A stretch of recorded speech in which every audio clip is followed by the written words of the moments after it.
Maaari ba kitang ipanalangin sa oras na ito? Manalangin tayo.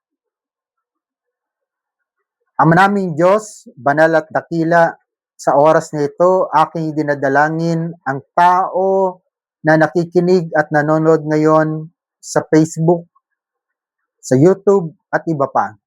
Aking dalangin, Panginoon, kung ano man po ang kanyang dinadanas ngayon, kung siya po ay nasa pagsubok, kung siya po ay nasa problema, kung siya po ay isang mag-aaral o estudyante, o kaya ay nagtatrabaho, kung siya po ay isang magulang na nag-aasikaso sa kanyang mga anak, Panginoong Diyos, aking dinadalangin po siya ngayon.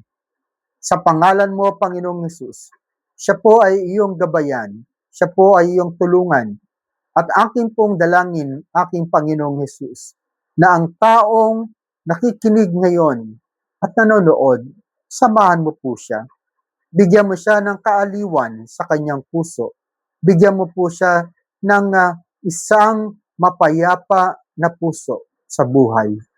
Salamat po, Panginoon. At ito po ang aking dalangin sa pangalan ng Ama, ng Anak, at ng Banal na Espiritu Santo. Salamat po, aking Panginoong Yesus. Amen and Amen. Salamat po sa Panginoon. At ako po ay nagpapasalamat sa ating Diyos at naipanalangin kita. God bless. Shalom. Cloud Sniper.